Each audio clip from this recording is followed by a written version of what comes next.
بسم اللہ الرحمن الرحیم۔ السلام علیکم ورحمۃ اللہ وبرکاتہ۔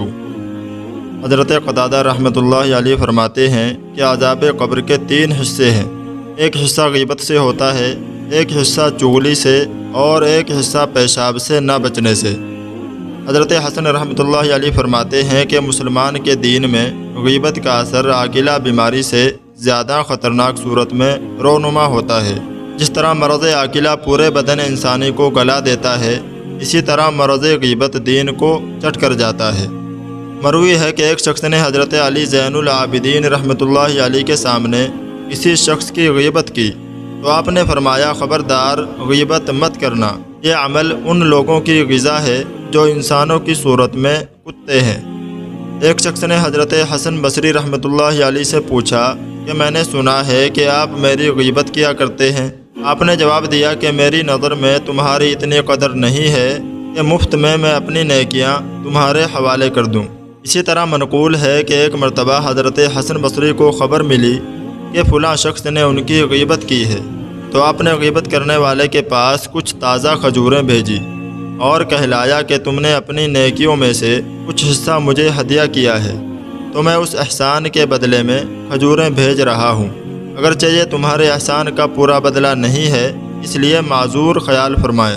مشہور صاحب معرفت بزرگ حضرت میمون بن سیار رحمۃ اللہ علیہ فرماتے ہیں کہ ایک روز میں نے خواب میں دیکھا کہ ایک حبشی کا مردہ جسم ہے اور کوئی کہنے والا ان کو مخاطب کر کے کہہ رہا ہے کہ اس کو کھاؤ۔ میں نے کہا کہ اے خدا کے بندے، میں اس کو کیوں کھاؤں؟ اس شخص نے کہا کہ اس لیے کہ تو نے فلاں شخص کے حبشی زنگی غلام کی غیبت کی ہے۔ میں نے کہا، خدا کی قسم، میں نے اس کے متعلق کوئی اچھی بری بات کی ہی نہیں۔ اس شخص نے کہا کہ ہاں، لیکن تو نے اس کی غیبت سنی تو ہے اور تو اس پر راضی رہا۔ راوی کہتا ہے کہ اس کے بعد حضرت میمون کا حال یہ ہو گیا تھا کہ نہ خود کبھی کسی کی غیبت کرتے اور نہ کسی کو اپنی مجلس میں غیبت کرنے دیتے۔